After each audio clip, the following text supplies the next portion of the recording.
Hello and welcome to another episode of the War Report. Now, it's been less than a week since our year in review, but all hell decided to break loose in the Middle East in the new year, welcoming in the new decade with a bang, with, of course, the assassination of IRGC Quds Forces leader Qasem Soleimani in a drone strike by the U.S. Now, Soleimani, we've talked about him before. Even as recent as last episode, I said, "Oh, he's probably poised to be the next president of Iran." Now, he's not much of anything anymore. He is dead. Now, when I first heard these claims, my first two thoughts were, "It's probably a hoax." They've said this several times before. He's one of those people that is constantly reported dead, but always managed to escape it, and he's a bit crafty in that way. Well, he was. Turns out that's true. My second thought is, oh, this is probably done by Israeli forces trying to draw us into another war. But nevertheless, it comes out that the White House says, "Oh, this is retaliation for that embassy attack where, mysteriously only one contractor died. The protesters, the rioters, only harassed a few people, and nobody got injured, nobody got killed beyond that one contractor." And that was one of the big that they're acting like this is the next 9/11. You know, maybe I'm being a bit of a conspiracy theorist here, but it raises some questions for me. Now, this of course has led to tension with the killing of Iraqi militia leaders. For actually, one of the militia leaders was with Soleimani at the time of the drone strike on his convoy. Which, yes, we did it with a drone strike. That's how we took him out. And there were several strikes throughout Friday. Now the U.S. is coming out saying, "Oh, coalition forces, we're going to stop training Iraqi forces. We're going to commit to a de-escalation while also continuing to bomb several targets." The Iranians have declared a period of 3-day mourning and saying, "Oh, there will be retaliation.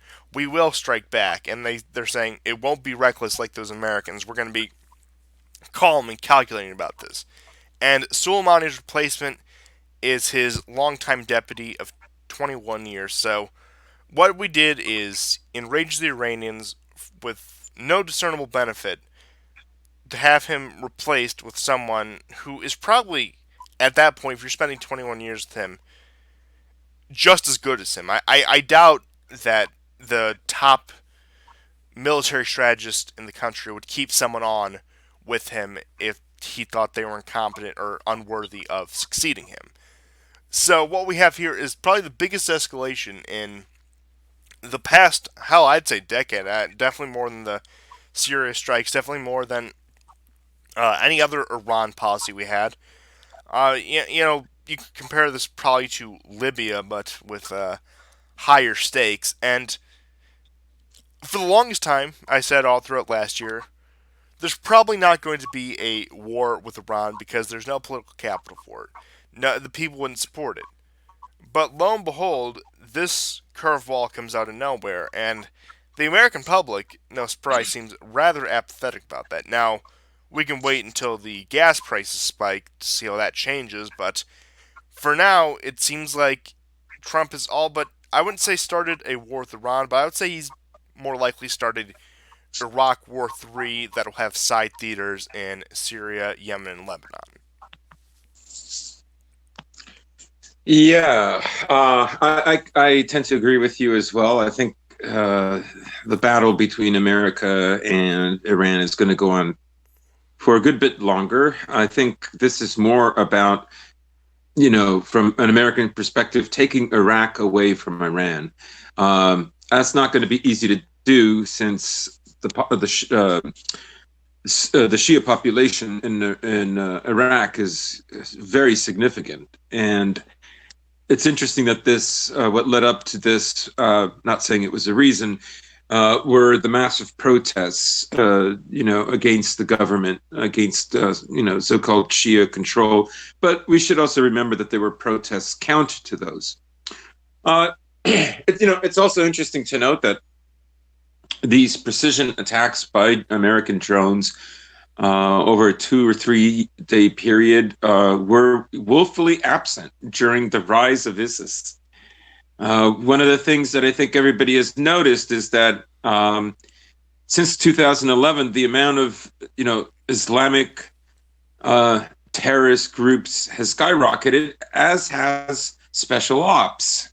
So they have a very discrete relationship.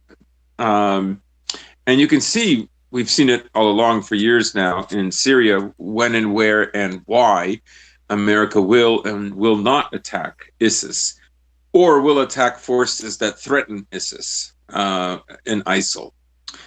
Um, this is, in my opinion, it's a a long grudge match. America intends to win or intends to keep its hegemony by the use of special forces. It doesn't need the conventional forces anymore the way it did. That doctrine that we saw under Bush Jr. Was the last one that America was ever going to attempt to do that was anywhere reminiscent of, say, South Korea or the failure of Vietnam. In other words, what's important in present day and future America is to keep as much of the world in chaos as possible and to have as much pretext, therefore, as possible to keep its 820 or more bases around the world. So that gives it a kind of legitimacy. Um, and the reason I also bring up why this is a long haul, a grudge match, a grind match, is because it basically is the British approach to war making, which is to drag the war out as long as possible, so that so that the opposing side loses interest. You could even argue that the American Revolution was one in this way. Um, America just outlasted them, and America wasn't at that time a big enough priority for the British crown. But you can also contrast this to the way that Germany has fought wars, where a quick, decisive outcome is the goal of the war, and to end the war as soon as possible. So, America's interest is basically to keep uh, Israel safe, to keep oil safe, the petrodollar safe, to steal oil fields wherever it's possible, and its winning, so to speak, is through finance and through its ideological domination, i.e., democracy and training, book reading hour, and so Yeah, on and so on. I saw one of those conservative types tweet something out. It's like, this is how they treat gays in Iran.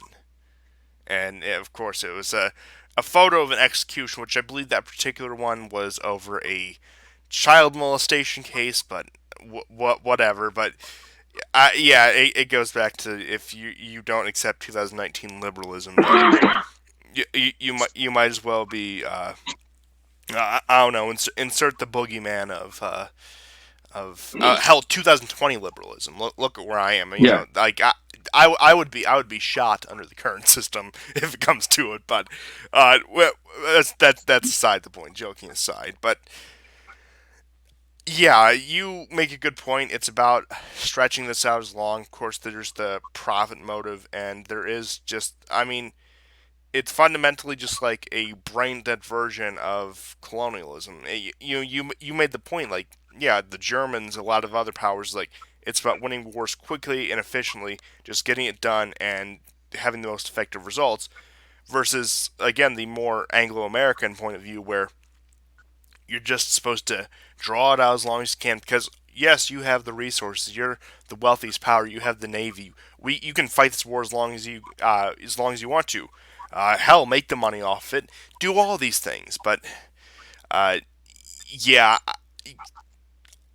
I I'm not surprised that the events are unfolding the way they are, and I am still waiting. I mean, I suppose we're still all waiting on the Iranian response, which what I'm predicting is probably more strikes on oil fields, and we're gonna probably see a Hezbollah Israel spat. We're probably going to see them go head to head again. And surprisingly enough, I would have expected more of this. I would have expected more Israeli strikes in Syria by now. I could see this coming the next few days. I don't think they're guaranteed. I think Israel Hezbollah is more guaranteed, but I wouldn't be surprised if Israel took the opportunity in chaos to hammer some Syrian targets. Yeah, I mean, I see those as possibilities, and one could argue that attacks on oil fields was always in the cards for 2020, anyways. Um, I'm going to do a small pushback in that will the raising of oil prices, could be detrimental for some countries in the EU, in the West, notably France. But in many countries, it won't be, and it will be tolerated because oil companies will get a share of those profits. Um, Oil prices are not what they were 10 years ago, and anything that brings them back is a boon. But even that will be short lived because I think they'll recover. However, I do still think that those sorts of attacks are important to demonstrate reach, to mess with the economy, to demoralize, say, countries like Saudi Arabia, for example. But my guess is that they're going to target American interests, including probably Israeli soldiers, in the way that Hezbollah knocked out that armored personnel carrier some months ago in 2019. Another is the Iran always has a small amount of American political prisoners in Iran. Uh, they have at least two, as far as I know, at this moment, and they're not going to get out. Um, I think I think this only cements where things can go, and escalation is definitely a part of it. And I don't think America's interest in Iraq is simply, well, we'll just take out one of their premier generals, one of their most distinguished generals, and everything is going to be fine after that. I think the nonsense that Blumph said that we prevented a war because and that's why we had to take out Soleimani, which is it's patently ridiculous because it will just increase tensions. The other is the optics were very bad. Another American embassy, and this American embassy, by the way, is or was supposed to have been one of the best protected and largest embassies of America. And It was the size of the Vatican, just to put in perspective. yeah, yeah, so massive. And so it's not safe for them.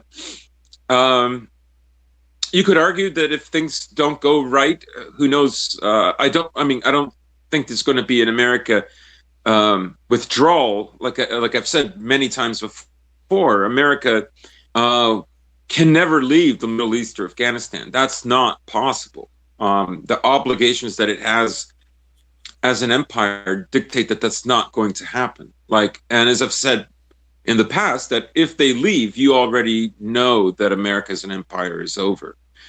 So that's not going to happen. And the precision strikes, excuse me, just demonstrate how much in control America really is in Iraq, how capable they are of reaching anytime, anywhere. So to a great extent, most countries don't have any kind of sovereignty. What this does is it puts into question the American narrative about democracy, liberalism, and Enlightenment values. I think those have, of course, had to have been eroded since 9/11. The war in Iraq, I think, fundamentally demonstrates that. And now I think, American military and political elites are basically waiting for the public to catch up. Not that there wasn't and won't always be an American public that sees no contradiction in terms when these illegal wars are brought about. Uh, that's always going to be there. You can see Trump's popularity has slightly risen since then, and it isn't an election year. He is being impeached, although probably nothing will happen in the Senate. Yeah, especially Um, now. yeah, but maybe something else I'd like to talk about with regards to this attack is that we brought it up before, I think maybe in late November, and that was how the Democrats and the Republicans had two fundamentally different approaches about how they were going to solve some of these existential threats to American hegemony. And so the Democrats basically thought, well, we'll pay off Iran, right?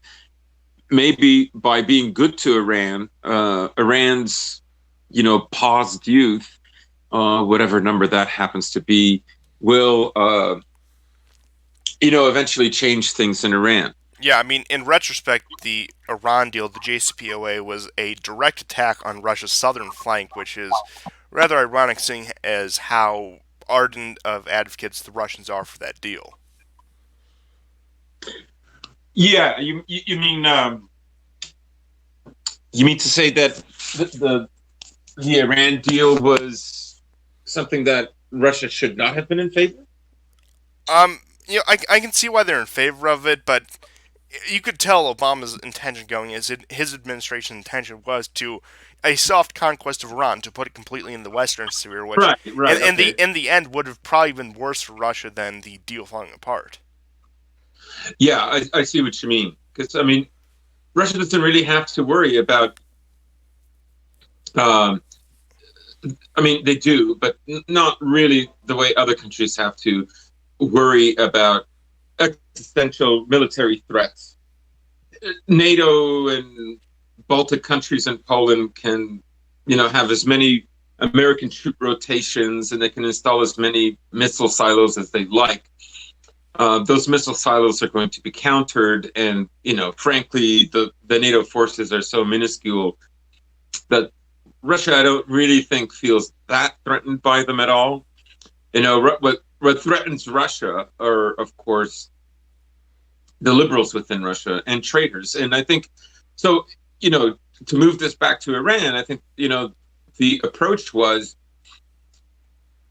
that by not having to worry about Iran, and ironically, by forcing Israel to worry about Iran rather than America, America could then pivot towards China. And of course, tariffs would not have been in the cards, I don't think, with Hillary had she been had she won. So it remains to be seen how they would have curtailed China's continuing rise or the One Belt Initiative. I think the strategy by Dems that to demoralize and weaken Russia or to take Russia out of the picture is an important strategy for them because, as I said last week, I think China literally waited to see how successful Russia could prove itself to be in order to deepen its partnership with Russia. Not only as a gas provider and so on, but as somebody with which they can work on militarily if they have to. They have, of course, traded military hardware and military engineering and military secrets on a technical level. So what we have with the Trump administration is a panic, and some of that panic is Republican based, American based, and the other panic, the source of panic, is both Israeli and Saudi.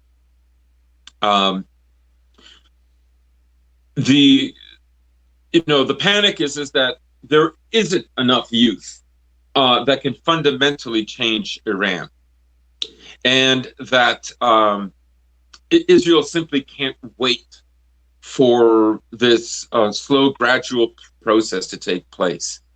Uh, and I think that's something important to take away. And neither were Republicans, because of course America has the most to lose in this. You know, um, it has much more to lose than Israel does. Though of course Israel has something to lose in this as well. Yes, absolutely. And I'm glad you brought up that if Hillary were president, a lot of this would play out differently because I've seen a lot of people with understandably frustrated takes that Hillary Clinton would have been no better at this point. She would have gotten us in a war anyway. Well, I can tell you one thing for certain. A war effort led by a Clinton administration would be much more cohesive. Europe would fall completely in line. There would be no protest anywhere because, as of now, I've heard conflicting reports that, oh, Boris Johnson thought these strikes were great, or Boris Johnson is enraged with Trump for putting British troops in danger because they may be potential targets for retaliation. Now, I mainly refer to France, though, because I'm going to read you something, a little short, summary of a phone call Macron had. Now, imagine this phone call happening in a world without Trump and or Brexit. Now, this phone call is between him and Putin, and I'll pull it up here, and it reads, just one moment. Vladimir Putin had a telephone conversation with President of France Emmanuel Macron at the French Side Initiative on January 3rd, 2020. The two presidents wished each other Happy New Year. Both expressed concern over the death of Qasem Soleimani, commander of the Islamic Revolutionary Guard Corps (IRGC) Quds forces, who was killed as a result of a U.S. strike on Baghdad airport. It was stated that this attack could escalate tensions in the region. The two presidents also continued their exchange of opinion on Syria. Putin informed his counterpart about the implementation of a Russian-Turkish agreement on northeastern Syria and Idlib. The two leaders stressed that it was necessary to continue the decisive joint fight against terrorism and reaffirm the importance of promoting an intra-Syria political process and providing humanitarian aid to civilians. When discussing the developments in Libya, Putin and Macron spoke in favor of settling the crisis in the country peacefully. They expressed support for the political and diplomatic efforts, including mediation of the UN and Germany. The presidents discussed the main aspects related to the settlement process of the Ukrainian crisis.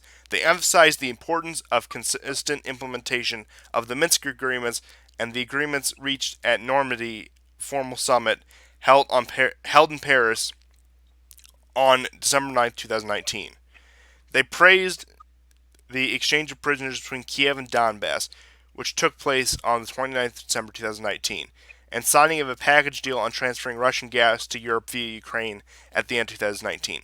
The presidents touched on certain issues on the bilateral agenda and agreed to stay in touch. Tell me that conversation would have happened in a world without Brexit or Trump. Mm. Yeah, very interesting. I mean, I think Brexit is the main reason why. Yeah. Of course, if Brexit didn't happen, there's no way Macron or any French leader at that point would even bother reaching out to Putin. Britain's exit from the EU is going to be a major shock to the EU. This is, arguably the wealthiest partner, if not the wealthiest, say by the amount of money. Sorry, about the amount of uh, products they can export. I guess Germany is still tops within the EU. However, its banking institutions is really what is going to take away the prestige from the EU. And so, what Macron is doing is literally trying to keep the EU relevant, and this is why he's reaching out to Putin, because there isn't any other partner or potential partner that someone like Macron in their position is able to do. Um, the EU is going to be very different after Britain departs, and a lot of people suspect it's going to be a hard Brexit. So, yeah, Nord Stream 2 is definitely one of the things I think in the background that are going to be pivotal to this to sort of decode how important this conversation was. We'll see how that develops. Several companies, about five or six, have already pulled out under threat of U.S. sanctions, but there's only about 160 kilometers left, or maybe 180, and Russia is bringing its naval fleet to finish the job. So we'll see how far this is going to go.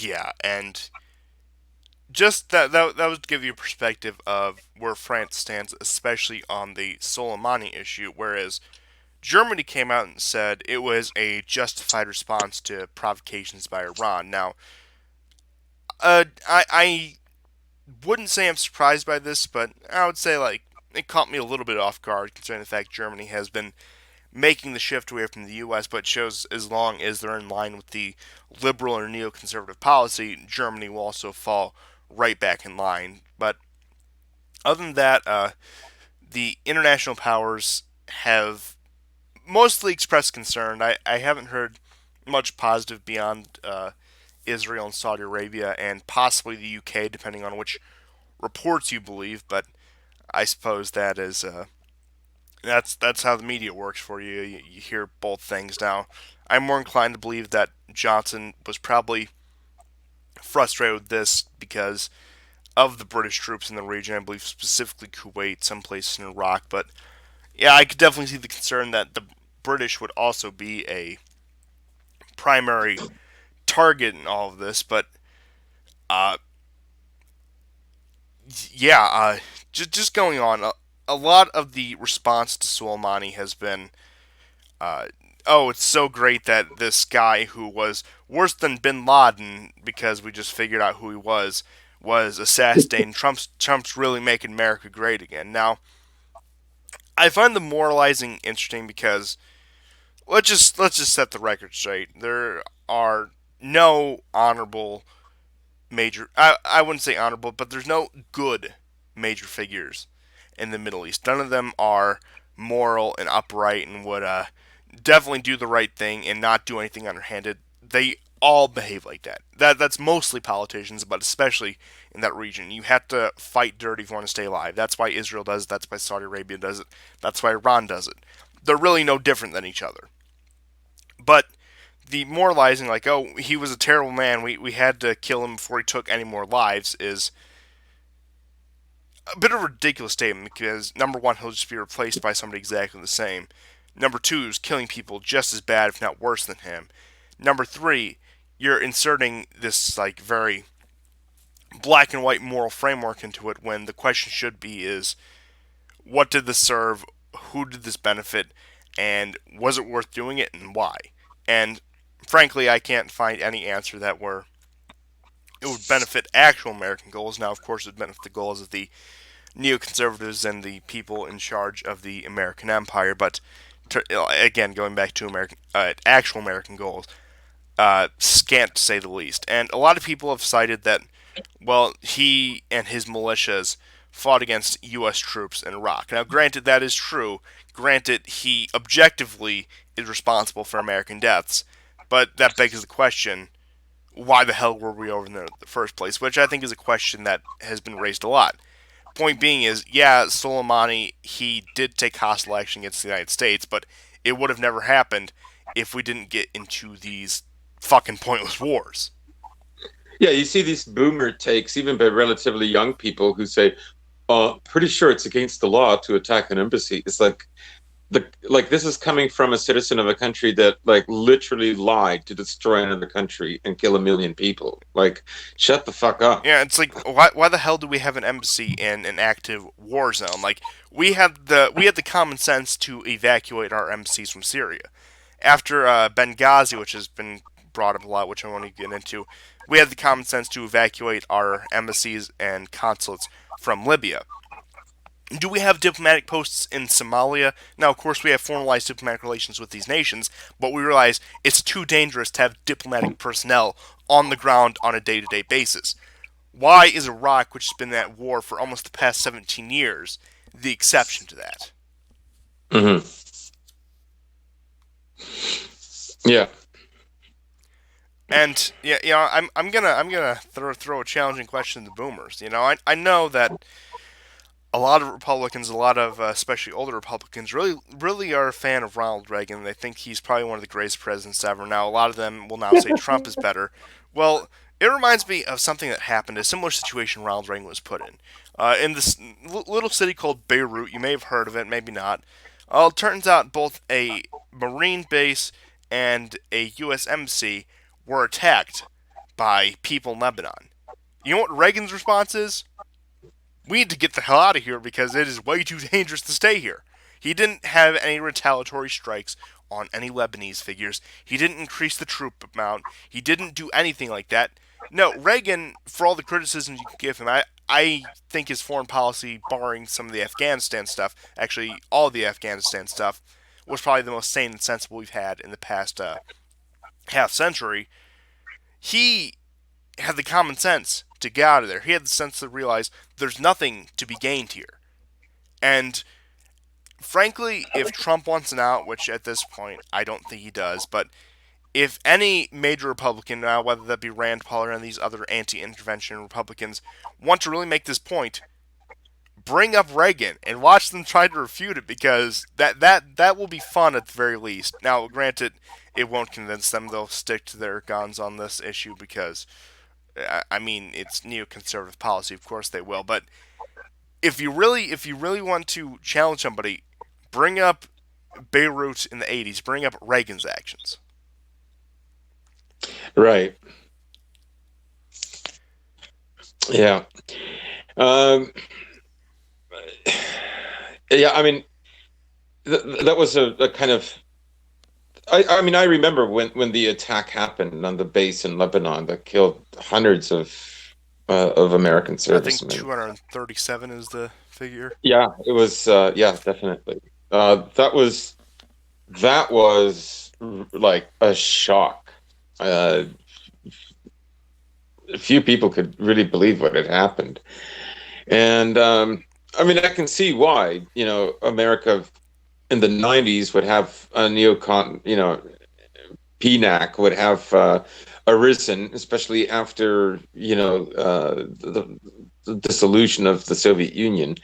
Why it would think now actually we do have to go back because some of these countries that relied on Russia or partnered with Russia, don't have Russia, and that's been the policy ever since. And like I say, they've tied themselves to it. And they will never leave. It will never happen. Never believe any president who says that they're leaving the Middle East. It cannot happen. Now, interesting you bring that up because the Iraqi parliament, Iraqi government has tried to do this several times, but this is their newest push at it that they want to expel all foreign troops, especially U.S. troops, from the country. Now, I do not believe this is going to happen, but frankly, it's the greatest out, especially for this point. Douglas McGregor was making on Tucker Carlson last night, which Tucker Carlson probably the first time uh, these past couple days I've heard genuine anger in his voice about anything. He is not happy with the situation at all. But point being is, if you have Trump, who's all about sovereignty, all about fighting against globalism, well, when a country tells you to get the hell out, get your presence out of there, whether that be diplomatic or military, well, you should respect their sovereignty. Now, of course, it's a dead on arrival argument because of the circumstances of the situation. But ultimately, I mean, we've been given it out and we won't take it, so it's pointless. And the Iraqi public, beyond some hardliner Sunnis, are not happy with the U.S. presence. This actually started even before some of the uh, embassy, the little embassy skirmish that there's been a lot of tensions, and I've heard unconfirmed reports that they're harassing the one one of the major bases we have left there, and that the civilian population is largely opposed to it. Which you can point out the hypocrisy of the neocons all day, despite how much in vain it may be, because it won't make a difference. But nonetheless, it still is interesting to get a look at their sort of dual perspective on things, where we'll be greeted as liberators, the people they want to be free, that they'll welcome us and they'll embrace liberalism. But at the same time, they're all radicalized, and that's why we need a presence over there to keep them in check. Yeah, you know, I don't see. There's no way out of this. Either we have this state of like low level intensity war, which I think America has already committed itself to since 9/11. Um, or there's going to be, some kind of a flashpoint where things are decided and it will decide where things will go for the next 50 to 100 years. Um, However, all I see at the moment is just evidence for a slow, grinding war. Like, for instance, I don't like America will never leave Syria. They will never, ever leave Syria. Like, Assad will have to die before they leave Syria. And even then, they will not leave Syria. Um, I don't know. Like, the only thing I could see happening is Europe begins to turn against America, but even that is debatable because it's so divided. Um, for instance, the Visegrad countries are invested in being protected from Russia. So are the Baltic countries. So there can't be any, and they resent Germany and France when the Nord Stream 2 deal looks like it's going to be completed, especially Poland, but also other countries like the Baltic countries. Um, so I don't like Europe can't unify, and we've discussed this before because Europe is if you look at it as a state, it's a state um, that never went deep as a unified state before it broadened.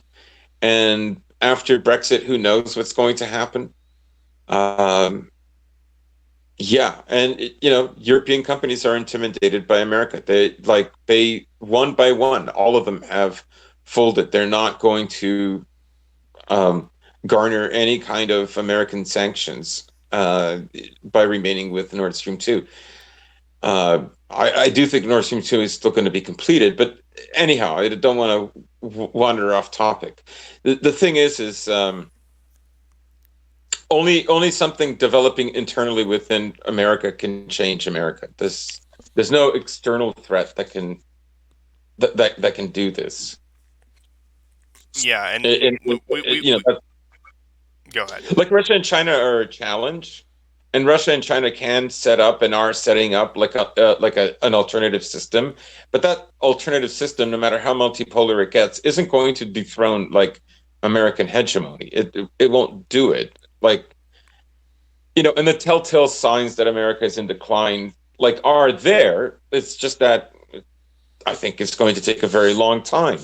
My worry is that when America is like almost majority Hispanic, nothing will change. It will have the same attitude.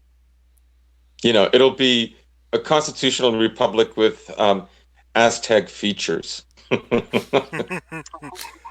Oh, that'll be fun. But you do bring a good point that it has to be internal. There has to be some sort of internal machinations, and ultimately, those internal machinations feed uh, the views of people abroad.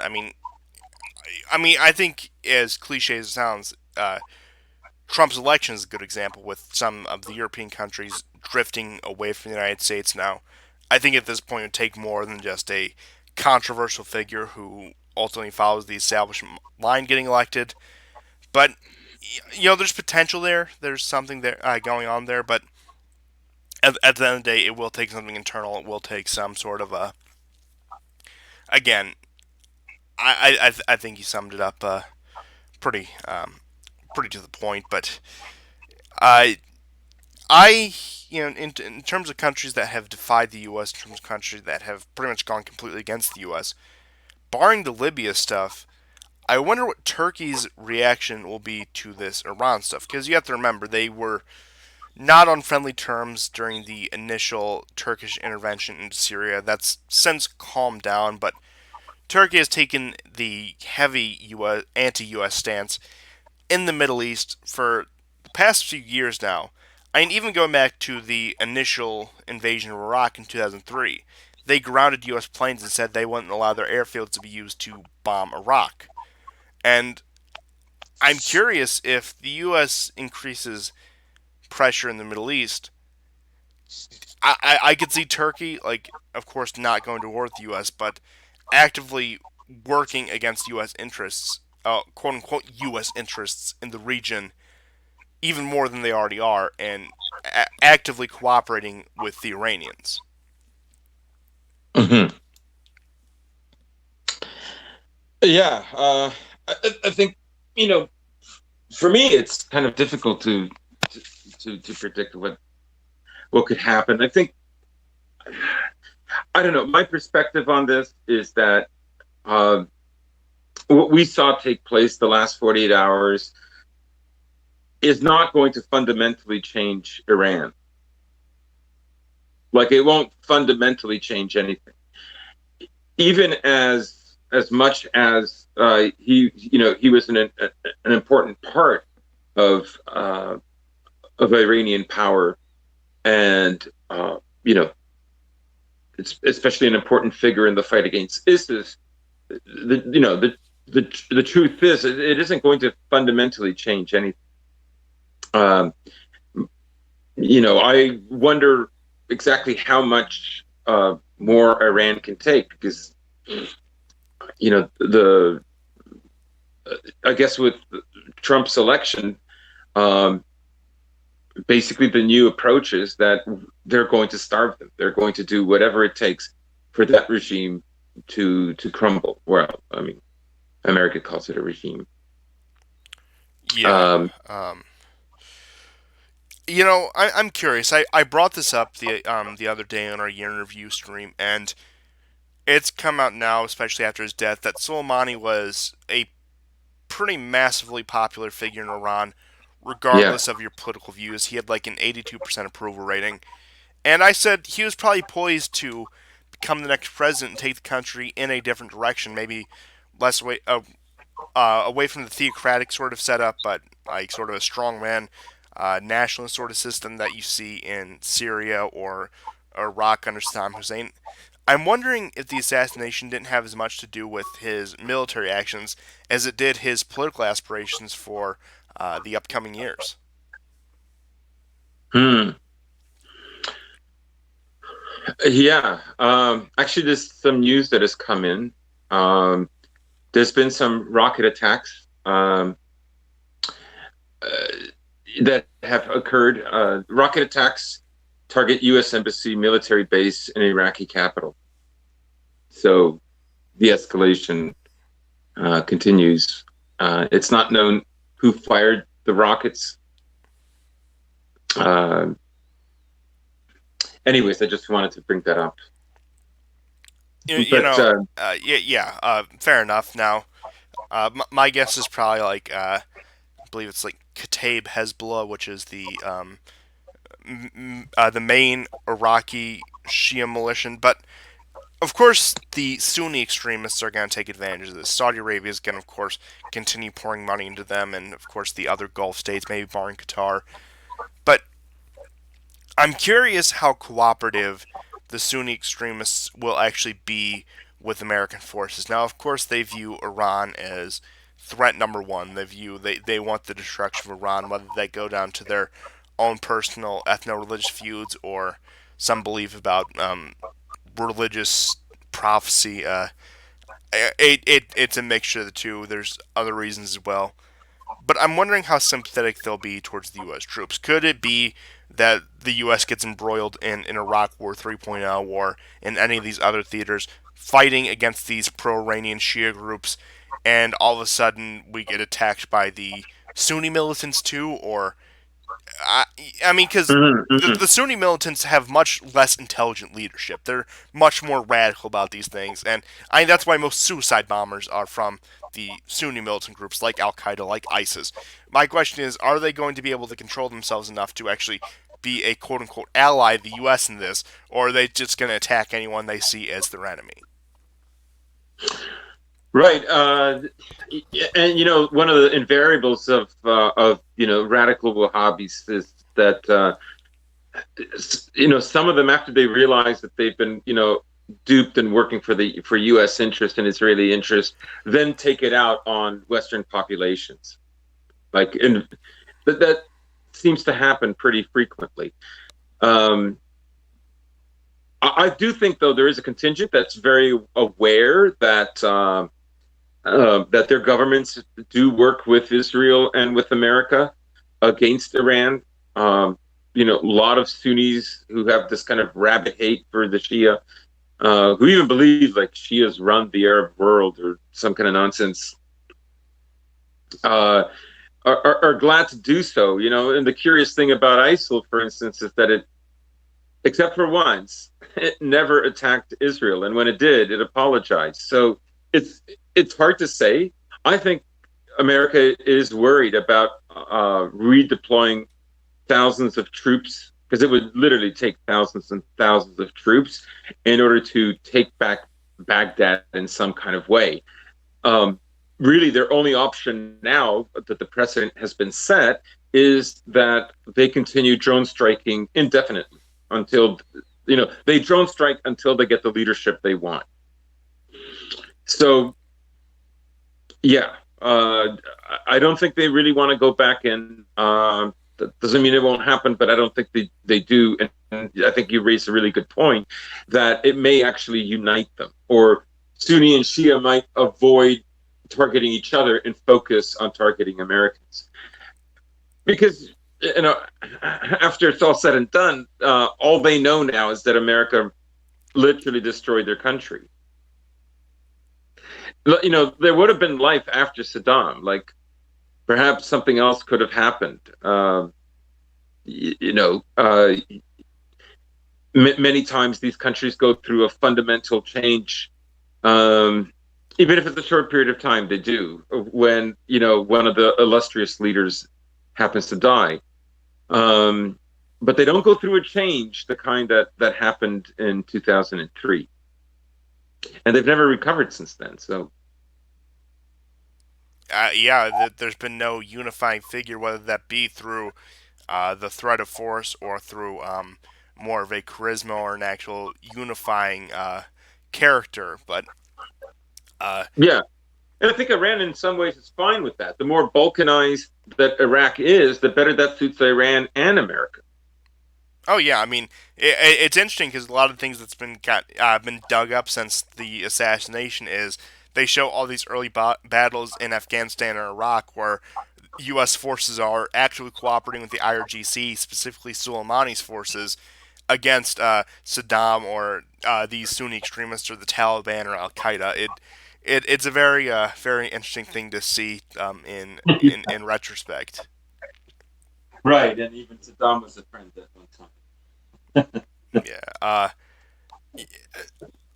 I think we've covered just about everything, but one last thing I want to cover is if worst comes to worst, and this leads to a full scale war, which I don't think would involve an invasion, I think it would involve what I laid out before, which would mainly be a third Iraq war with pro Iranian groups in Iraq and as well as Syria, Lebanon, Yemen, etc., but probably mainly Iraq.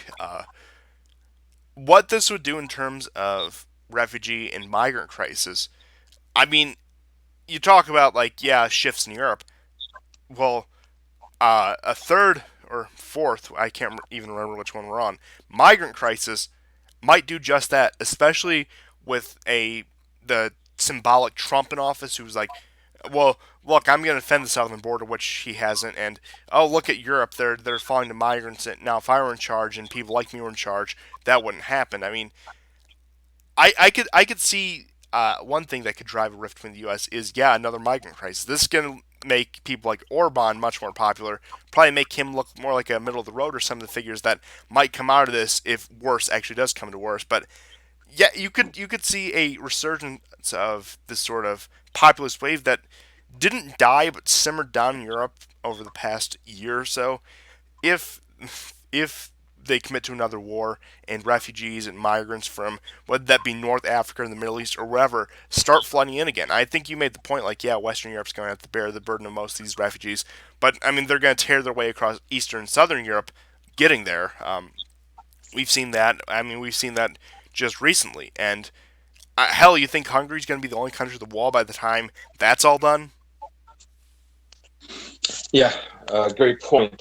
Um, yeah, yeah, I agree with you wholeheartedly. Um, it's something is brewing, but I don't think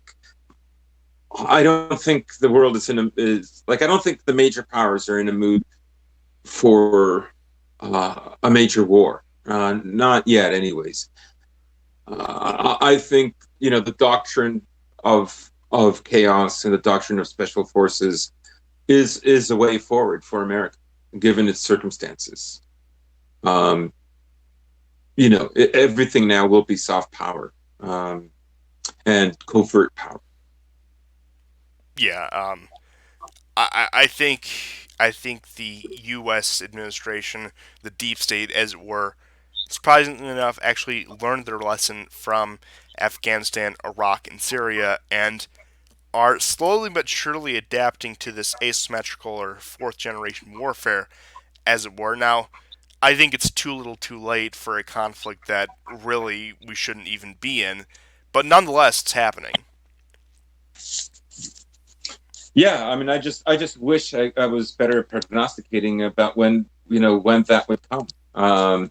It does seem inevitable, but like, when will that occur? Will it occur like within the next 10 years? Like, I would think so, primarily because of the demographic issues that are going to start taking place in America, and then also in some parts of Europe as well. I'm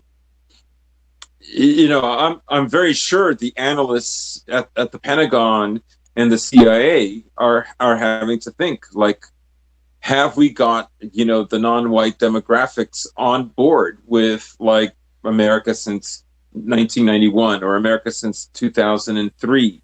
Like, are they on board? Like, how dedicated are they? Can they handle perpetual war?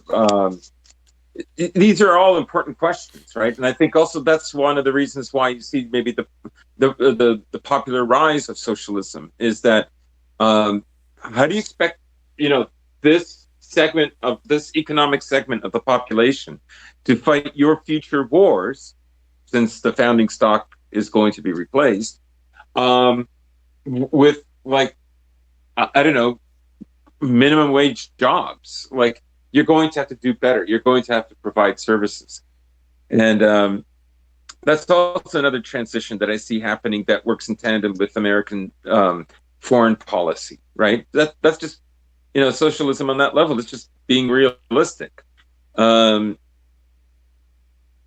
so yes, and so something is brewing, but I don't think we're going to see an all out war, not just yet. Um, I would look for more escalation, and I would look for the same reasons that I think this hit job was done in the first place, and that is to help Trump get reelected. That's ultimately what this is about.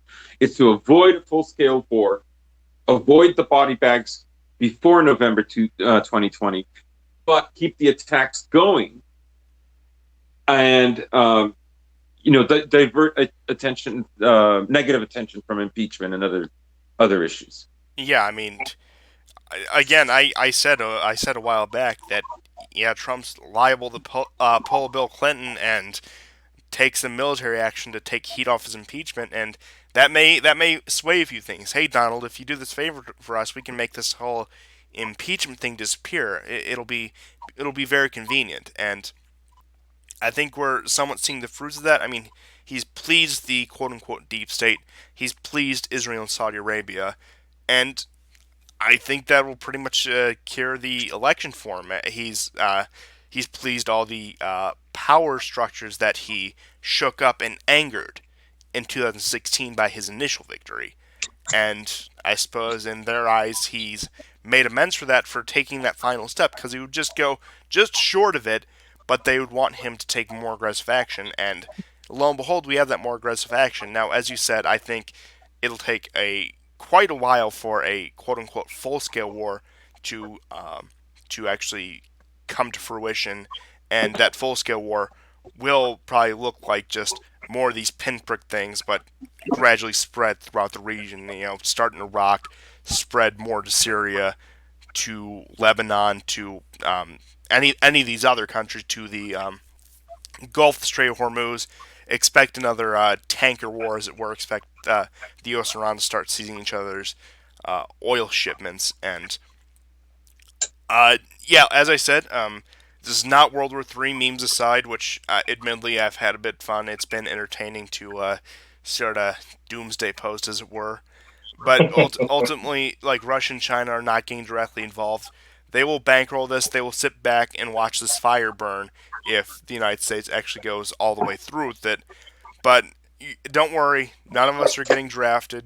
Number one, I don't, Yeah. I don't think they draft racists, so I think we're all disqualified for that.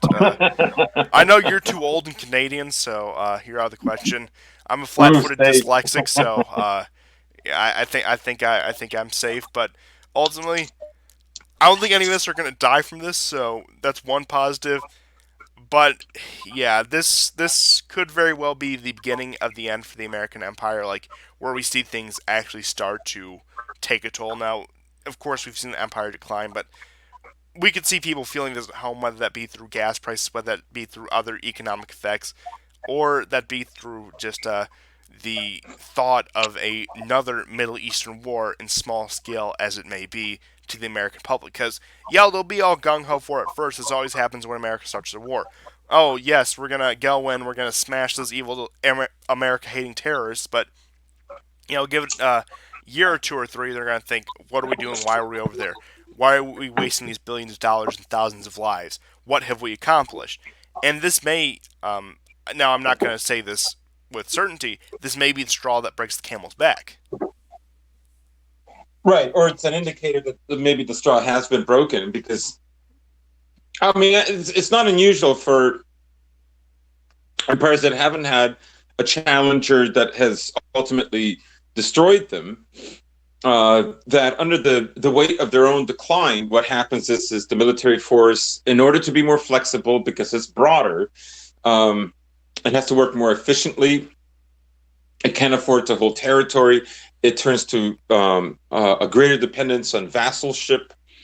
It turns a greater dependence on foreign fighters and on small type units instead of the grand armies that were there to occupy and literally rearrange or add a new aggregate of another civilization on top of the previous one. That's not going to be there, right? Like the narrative signaling about liberal democracy and so on is now mostly really for Western audiences. There are other audiences who've absorbed it, even in China, and I'm not even talking about Hong Kong.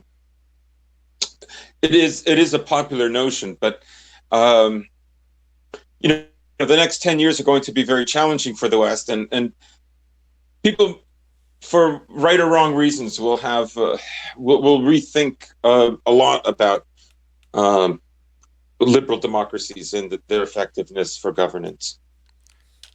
I'm just going to say, on a somewhat unrelated note to close out the show, in terms of defeating the menace that is liberal democracy, we're looking to use Spain. Look, you have a dysfunctional government, you have a monarchy, make it happen, set an example for the rest of the Western world, I beg you. Please. But that's all I have to say for this absolute. I don't even have a word for it. Yeah, I can't even think of a proper word to describe this situation. Draft dodged. Oh no, I have bone spurs. I can't. I can't work. How do you work this stupid drone? Oh, it's like Fortnite, kids. Don't you want to don't you want to destroy a rock for a third time? That's right. That's right. World War III is like Fortnite. I'm hip. I'm with it. You know, I'm one of the cool kids. But yeah, that's all I have to say for this absolute disaster. I'll call it. Hmm. Yeah, So same with me. I don't have anything to add. this has been a special episode of the War Report. Now, I'm not sure whether this will supplement for our regular episode this week or whether this will just be one that we also tack on. We'll have to see about that. But thank you everyone for tuning in. Hopefully this ends well, and see you guys next time. And goodbye. Take care.